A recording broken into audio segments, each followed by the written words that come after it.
Plus, we have an alert day that continues tonight into our Thursday morning. A strong clipper system, the chance of snow squalls now through 11 o'clock, and wind gust over 40 to 45 miles per hour. We'll break down the timing of all that and also talk travel conditions into Thursday morning. That is all coming up. Jeff. All right, looking forward to it. Thanks, Chris. Plus, caught on camera, a man breaks into a shelter and makes off with a number of dogs.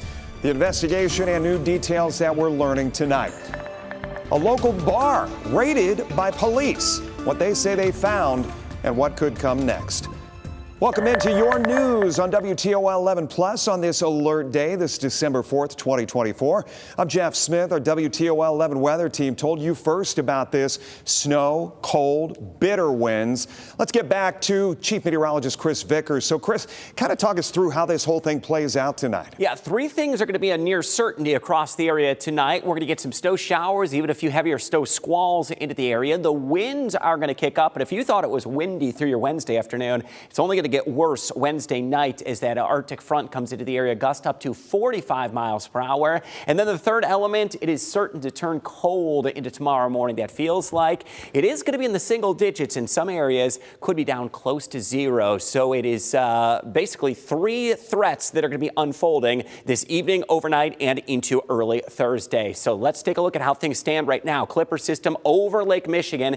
That is going to be spreading some heavier snow in our direction as we go through. About 11 o'clock, these snow squalls are going to be coming into the area. So look at radar now and make sure you have that WTOL 11 weather app. You'll get the latest update not only on that interactive radar, but we're going to be sending you alerts directly to your phone. Should we get what is known as some snow squalls into the area, and we do expect that it's going to be happening in our hour-by-hour forecast. Look at these heavier areas of blue.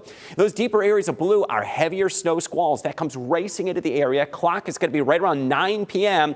coming across the Toledo Metro and the I-75 corridor. This is exceptionally dangerous to travel conditions, especially on interstates where it will quickly reduce visibility. Roads will become snow-covered. Road crews really can't keep up with the rate of snow, and you really can't have good visibility to see what's going on the roadway. So exceptionally dangerous if you're going to be out traveling where those snow squalls briefly do persist. They're quick moving though, may only last 20 to 30 minutes, but it could dump a quick inch of snow. Some additional snow showers on and off into Thursday, may dry out into the morning, and some additional snow chances into your Thursday afternoon. So as far as the impacts, when to expect this, those snow chances will be increasing now through about 11 o'clock. Windy with those squalls continuing and those heavier bursts of snow. And by tomorrow morning, what you need to know, how about the heavy coat and the ice scraper or the snow brush will be a good idea to have handy. How will it feel by the time we get toward tomorrow morning? It is going to be bitterly cold. My hour-by-hour forecast puts that feels like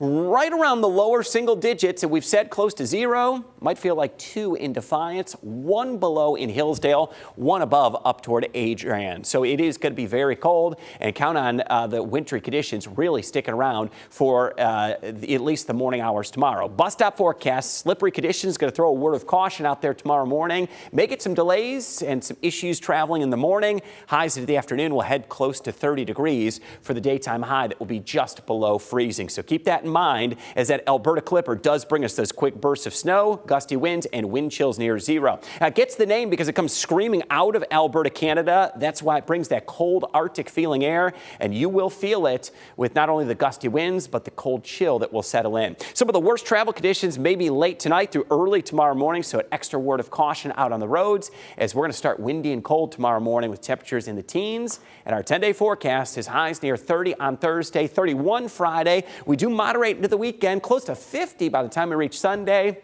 But I'll caution you, Sunday is going to be a windy day, low 50s into Monday, and then some rain chances early next week before settling back in the 30s for highs. Jeff, back over to you. Interesting 12 hours ahead. Thanks, Chris. We got some new video that shows a man inside Lucas County Canine Care and Control after police say he broke into the facility. The Lucas County Commissioner is releasing surveillance footage. Court documents indicate that Maurice Carter allegedly broke out a window to get inside the facility. And then once inside, he's seen walking the hallway. He goes into a room. A few minutes later, he comes out with a few dogs. You see right there. He is accused of stealing 4 dogs. Police are still looking for one of them. LC4 releasing this photo of the missing dog. The dog's name is Lola. She is a black and tan German Shepherd with medium-length hair. If you see Lola, you're asked to contact Toledo Police. Criminal charges are pending following a raid of a bar in Fostoria. Agents from the Ohio Investigative Unit executed a search warrant at the Smokehouse Bar. They say they found a complex illegal gambling operation, including the illegal sale of instant bingo tickets. The investigators plan to present their evidence to a Seneca County grand jury to have criminal charges filed. There's also an investigation underway tonight into what caused a South Toledo home to catch fire this afternoon. It happened at a home on Sumner that is near Seeger shortly before 1 o'clock. Firefighters on the scene telling us the fire is considered suspicious, and they're looking into the possibility that something might have been thrown at the house. Most of the damage was contained to the porch. Nobody was hurt. A Toledo man locked up for killing a detective, a Toledo police detective, could be released from prison. Robert Jobe is up for parole. He was just 15 when he shot TPD detective Keith Dressel back in February of 2007. Now, more than 17 years later, a parole board is set to hear his case. 11 Investigates sat down with Jobe in prison last year. Melissa Andrews also spoke to Dressel's mom before that interview and asked what she would say to her son's killer. And I said, well, what would you say to Robert Jobe? And she said, she would say, I'm sorry that you were not loved. What would your response be to that? Thank you. Thank you, and I'm sorry. I'm sorry too. You know, I needed to hear that. Thank you. My whole time I've been locked up, I've just, I've felt the bitterness and the hate, coming from everybody, because of the situation, not really knowing, like, I'm not a victim, but I mean, I was targeted out there as well. So, yeah, hearing that made me feel good, and I just want to apologize as well and say I'm sorry that it turned out the way that it did. Can you understand why she would say, I'm sorry you were not loved, but I don't want you to get out? I can understand that. I definitely can understand that. That comes from a place of love within herself, for her own child. So I can totally understand that. You just touched on it a little bit. On that day, you took a lot. You took a son and a father and a husband and a police officer, and these kids never got to know their dad. What do you think the price is for that? What should the price be for that? Jobe's parole hearing is scheduled for tomorrow. A serial killer who terrorized Toledo is also up for parole tomorrow. Anthony Cook admitted to killing 9 people over the course of a number of years through the 1970s and 80s, along with his brother Nathaniel. Nathaniel got out of jail in 2018, 20 years after a plea deal. Our 11 Investigates team is sharing some of the interrogation tapes of Anthony admitting to his role. I talked to her first to keep her calm. Then, I don't know exactly where I took her back then, but I had to get away from a main street in order to do anything forcefully to her. And I think I banished a gun and blindfolded her. Do you remember what you blindfolded her with? No. Okay. I don't know if it was something she had or something I had. Where had you had your gun? Where do you brandish it from? Where do you take it out of? Well, something in small parts, pocket. Pocket? You think you had it in your pocket? Jacket pocket. Both of those hearings again slated for tomorrow, and it may take a few days before we learn the board's recommendation in both cases. As soon as we get word, we'll let you know. Want to see more breakdowns of the big stories and exclusive content from our 11 Investigates team? Well, check out our WTOL 11 social media pages on YouTube, TikTok, and Facebook. Other stories we're tracking for you here on WTOL 11 Plus. The University of Toledo is taking its next steps toward picking a new president. The university announcing it formed a presidential search committee. It will include all trustees, members of the Presidential Profile Committee, and external stakeholders. Its goal is to have a new president before the start of the next academic year.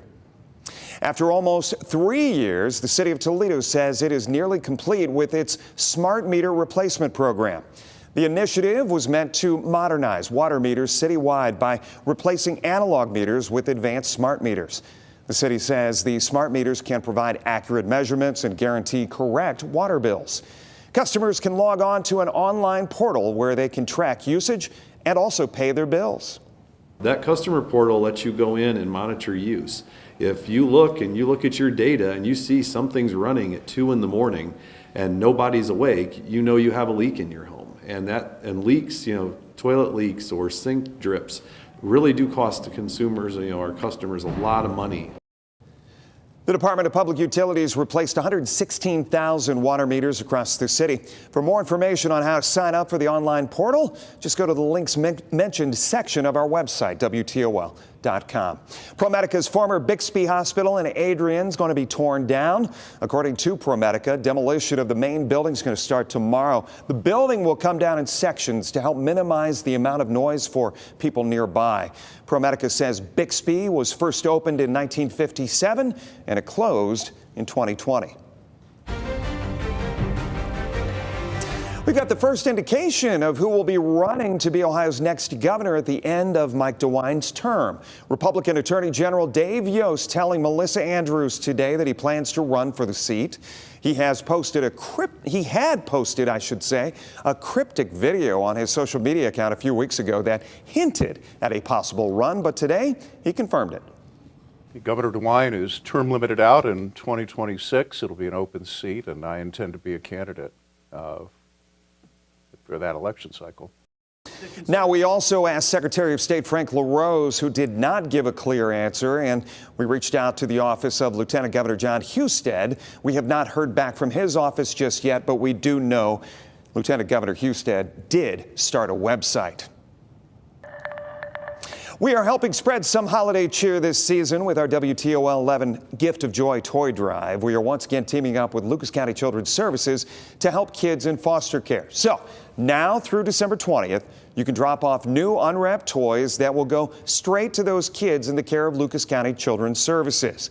There's a need for gifts of all ages, but especially for infants and teens. If you're able to help, we'd love to help you bring the joy this season. You can text the word JOY to 419-248-1100 for a list of all the drop-off spots and information on how to order it online, and just click it, ship it, and gift it. Also, want to remind you, you have 1 month left to see the lights before Christmas at the Toledo Zoo. The lights run until New Year's Eve, and we want to send you and your family to experience it. You have until Friday. Yes, Friday to enter to win 10 tickets to the award-winning light show along with 2 parking passes. Now, to enter, all you need to do is text the word contest to the number, I'm going to give it to you right here, right now, 419-248-1100. That's where you send it. Once again, the word contest to 419-248-1100. That is where you get your opportunity to win those tickets to the lights before Christmas. We're going to check back in with Chief Meteorologist Chris Vickers one more time to talk about this Alberta Clipper system that's not only impacting us, but a big chunk of the Northeast, Chris. Yeah, Northeast, Great Lakes region. We're all going to feel the big cool down and the wind machine that it's bringing. Wind gusts tonight, 40 to 45 miles per hour. We'll carry that alert day into our Thursday morning due to the fact that we're going to still have slippery travel, gusty winds, high below freezing near 30 degrees. Could take us till Saturday before we actually dig back a